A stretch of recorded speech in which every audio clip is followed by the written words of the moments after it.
అక్కడుండే జంతువులకు నోరు లేదు, నీ మంత్రులకు లేదా, నీ ఎమ్మెల్యేలకు లేదా, కనీసం ఒక్కరు మాట్లాడుతున్నారా? ఒక్కరికన్నా కనీసం బాధ అనిపిస్తలేదా? నెమళ్ళు అరుస్తుంటే, ఆ పశువులు పక్షులు గోల చేస్తుంటే, మా గూడు జరగొట్టద్దని ఏడుస్తుంటే, ఒక్కలకు కూడా మానవత్వం ఉన్నవాడికి దేశం మొత్తం వినబడుతుంది, కానీ మీకు వినబట్టలేదా? అందుకే నేను రేవంత్ రెడ్డి గారికి చెప్పేది, పిల్లలు అడుగుతున్నారాడా, ఏ యూనివర్సిటీ హే, రియల్ ఎస్టేట్ నహి అని చెప్పి నినాదాలు ఇస్తున్నారు. ఇక మళ్ళీ దాని మీద ప్రెస్ మీట్లు, ఇష్టం వచ్చినట్టు తిట్లు, మేము అవన్నీ చెప్పడానికి నేను రాలేదు. నేను ఇవాళ సూటిగా స్పష్టంగా ఒకటే విషయం చెప్తా ఉన్నా, మళ్ళీ మమ్మల్ని ఎవరు కూడా తప్పు పట్టవద్దని చెప్పి కూడా కోరుతా ఉన్నా. మేము మా పార్టీలో కూడా పెద్దలు కేసీఆర్ గారు నిన్న మొన్న మా పార్టీ సమావేశాలు జరుగుతూ ఉన్నాయి జిల్లాల వారీగా. అక్కడ కొంతమంది ముఖ్యుల్ని కేసీఆర్ గారు పిలిపించారు. హైదరాబాద్ సంబంధించి, రంగారెడ్డి జిల్లా సంబంధించి, రాష్ట్రానికి సంబంధించి ముఖ్యులను పిలిచారు. పిలిచి మరి ఇట్లా పిల్లలు ఆందోళన చేస్తున్నారు, మనం ఏం చేద్దాం, ఏం స్టాండ్ తీసుకుంటే బాగుంటుంది అని చెప్పి పార్టీలో కూడా కేసీఆర్ గారు చర్చించారు. చర్చించిన తర్వాత మేమందరం ఒక నిర్ణయం తీసుకున్నాం. ఆ నిర్ణయాన్ని చెప్పడానికే ప్రత్యేకంగా ఈరోజు ఈ ప్రెస్ మీట్ పెట్టడం జరిగింది. మేము అనుకున్నది ఏంటి అంటే, హైదరాబాద్లో ఈరోజు కాదు, మీరు ఒక్కసారి మా ట్రాక్ రికార్డ్ చూస్తే కూడా, మేమేదో కొత్తగా ఇవాళ పర్యావరణ ప్రేమికులు కాలేదు, కొత్తగా మేమేమి మాట్లాడడం లేదు. హైదరాబాద్కి మా ప్రభుత్వం ఉన్నప్పుడు మేము చేసిన ఎఫర్ట్స్ వల్ల ప్రపంచంలో ప్యారిస్, బొగోటా లాంటి నగరాలను తలదన్ని గ్రీన్ సిటీ అవార్డు కూడా 2022లో మన ప్రభుత్వం ఆనాడు హైదరాబాద్ సిటీకి సాధించి పెట్టింది. హరిత విప్లవాన్ని సృష్టించింది తెలంగాణ అని చెప్పి ఆనాడు జాతీయ అంతర్జాతీయ media green revolution mission Kakatiya అనండి, హరితహారం లాంటి కార్యక్రమం నుండి దానివల్ల అద్భుతాలు సృష్టించిన తెలంగాణ అని చెప్పి మరి ఆనాడు జాతీయ అంతర్జాతీయ సంస్థలు రాశాయి. ఇది మీ ప్రభుత్వ రిపోర్టే, మాది కాదు. 7.7% గ్రీన్ కవర్ పెరిగింది కేసీఆర్ గారి ప్రభుత్వంలో అని చెప్పి ఫారెస్ట్ సర్వే ఆఫ్ ఇండియా ఇచ్చిన రిపోర్టు మీ MCRHRD వెబ్సైట్లో ఉంది, ముఖ్యమంత్రి గారు కావాలంటే చూసుకోవచ్చు. 270 కోట్ల మొక్కలు నాటి హరిత విప్లవాన్ని సృష్టించిన ప్రభుత్వం మాది. హైదరాబాద్, కొరియాలో జరిగిన ఒక అంతర్జాతీయ ఈవెంట్లో ప్యారిస్ని, బొగోటాని, మెహికోని వీటన్నిటిని కాదని ఆనాడు అంతర్జాతీయ అవార్డు గెలుచుకున్న సందర్భంగా జాతీయ పత్రికల్లో వచ్చిన వార్తలు.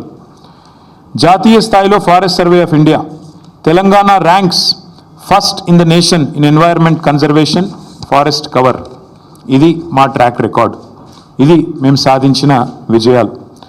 ఇక మళ్ళీ అదే మాట మళ్ళొకసారి, హరితహారం వల్ల మేము HMDAలో చేసిన ఎఫర్ట్స్ వల్ల గ్రీన్ సిటీ అవార్డు వచ్చిన విషయం. అదే మాదిరిగా ఇక ఇది డేటా, ఒక 10 ఏళ్లలో భారతదేశంలో ఏ నగరంలో గ్రీన్ కవర్ పెరిగింది అంటే మెట్రోస్లో, ఇది data. Times of India report ఇది, డేటా చూడండి. బొంబాయి, ఢిల్లీ, చెన్నై, అదేవిధంగా కోల్కతా, బెంగళూరు, హైదరాబాద్ ఇవన్నిటిని కలిపి చూస్తే హైదరాబాద్లో అత్యధికంగా గ్రీన్ కవర్ పెంచింది తెలంగాణ ప్రభుత్వం కేసీఆర్ గారి హయాంలో అని మరి జాతీయ స్థాయిలో వచ్చిన రిపోర్ట్స్. ఇక ఎంత పెరిగింది, ఎన్ని స్క్వేర్ కిలోమీటర్లు పెరిగింది తెలంగాణలో అంటే ఇదొక రిపోర్టు. ఇట్లా ఒకటి కాదు, నేను 100 చూపెడతాను. ఇది ఒక్క పిక్చర్ మీకు అన్ని విషయాలు చెప్తుంది. ఆ తర్వాత భారత ప్రభుత్వం చెప్పింది కూడా ఒక మాటలో చెప్తాను. This one picture will speak volumes.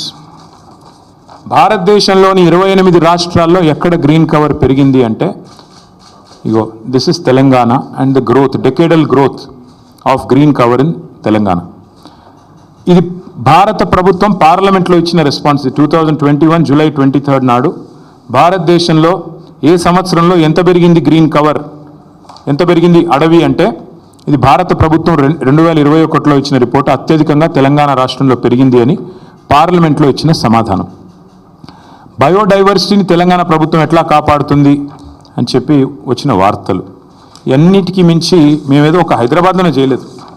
తెలంగాణలో మా ప్రభుత్వం ఉన్నప్పుడు ప్రతి పల్లెలో పల్లె ప్రకృతి వనాలు పెట్టి, చిన్న పల్లె కూడా 19,472 పల్లె ప్రకృతి వనాలు పెట్టింది కేసీఆర్ గారు.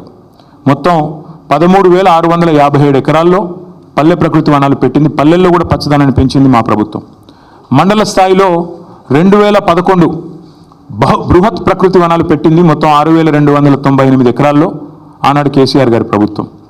హైదరాబాద్ చుట్టూతా 108 అర్బన్ లంగ్ స్పేసెస్ క్రియేట్ చేసి వాటిల్లో కూడా మరి వేలాది ఎకరాల్లో ప్రజలకు కండ్లకోయ ఆక్సిజన్ పార్క్ కావచ్చు, ఉప్పల్ వైపు కావచ్చు, మీరు ఎటువైపులా పోయినా మొత్తం 108 అర్బన్ లంగ్ స్పేసెస్ క్రియేట్ చేసింది కేసీఆర్ గారి ప్రభుత్వం.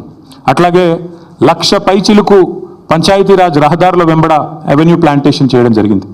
12,000 కిలోమీటర్ల పైచిలకు R&B రోడ్ల వెంబడ కూడా మరి మల్టిపుల్ అవెన్యూ ప్లాంటేషన్ చేయడం జరిగింది. ప్రతి ఊర్లో నర్సరీ ఉన్న ఒకే ఒక్క రాష్ట్రం భారతదేశంలో తెలంగాణ. 14,864 నర్సరీలు మున్సిపాలిటీలతో కలిపి, హైదరాబాద్తో కలిపి, ప్రతి ఊరితో కలిపితే దాదాపు 15,000 నర్సరీలు ఉన్న ఒకే ఒక్క రాష్ట్రం తెలంగాణ. 270 కోట్ల మొక్కలు పెట్టిన ఒకే ఒక్క రాష్ట్రం Telangana. That is our commitment. మాకేదో కొత్తగా ఈరోజు ఎన్వైర్న్మెంట్ గురించి మాకు ఎవరి దగ్గర కితాబులు అవసరం లేదు. ఇదంతా ఎందుకు చెప్తా ఉన్నా అంటే, we have taken a decision yes a party that 400 acres which this government is eyeing like a real estate broker,